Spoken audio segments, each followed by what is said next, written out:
এর আগে আমার দুইবার আমার উপরে হামলা হয়েছে। এই প্রশাসনের কাছে, যৌথ বাহিনীর কাছে আকুল আবেদন করছি যে আমাকে নিরাপত্তা দেওয়ার জন্য। আর একবার রোজা মাস আছি, যার জন্য আমি ডিজি হওয়ার গেছি না। প্রথম ডিডিটা আমার কাছে আছে।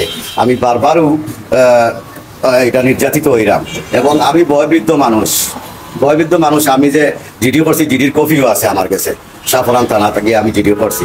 এর বাদে আমার এই যে আমি বয়বৃদ্ধ মানুষ, আমি আমার ওয়াইফ আছি বাসাত, যার জন্য আমি একা মানুষ। আমি এখন নিরাপত্তাহীনতায় ভুগতেছি এবং রাস্তাঘাটে যখন আমি চলাফেরা করি তখন আমার ভয় লাগে। আমি প্রশাসনের কাছে সহযোগিতা চাচ্ছি।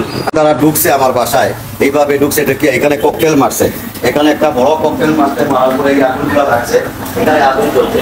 ছেলের নাম বলতেছে রেদওয়ান আহমদ রাহি। রেদওয়ান আহমদ রাহি কোথায়? সে দেশে আসছে। আমি বলছি না, সে দেশে নাই। প্রশাসনের কাছে, যৌথ বাহিনীর কাছে আকুল আবেদন করছি যে আমাকে নিরাপত্তা দেওয়া। আহমদ, আমি আমার বাড়ি, অরিজিনাল বাড়ি আমার জকিগঞ্জে। আমি সিলেট শহরে আপনার উপশহর সি ব্লকের 2 নম্বর বাসা, 38 নম্বর রোডের 2 নম্বর বাসায় থাকি আমি। তারা অনুমান 10-12 জন, দেশীয় অস্ত্র তারা রাত।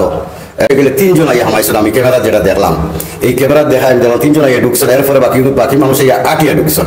তারা কোনো মোটরসাইকেল আমার ক্যামেরার আশপাশ আনছে না, চিনছিও না। আমার মাস্ক লাগানো, কারো হ্যামলেট লাগানো, যার জন্য কাউকে আমি চিনতে পারি নাই। উঠিয়া জয় বাংলা স্লোগান দিছে আর দরজাত বাড়ি। আর রাহি বারো।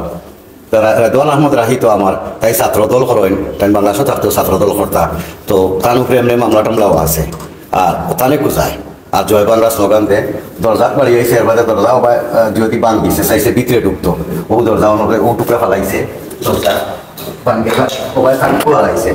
মিয়া গেছে, যাইতে সময় গিয়া নিছে, গিয়া আগুন লাগাইয়া একটা ককটেল তুইয়া গেছে গিয়া।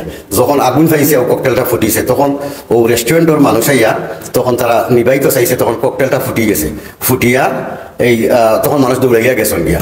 এরপরে আবার মানুষ আইসন। আমি কিন্তু নিচে গেছি না, আমি নিচে রয়েছি, উপরে রয়েছি।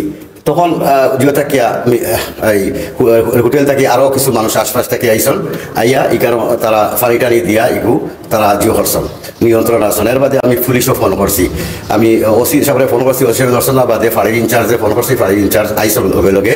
এইভাবে আমারে বারবার আইয়া নির্যাতন করা হয়, বারবার আমারে আইয়া জিও করা হয়।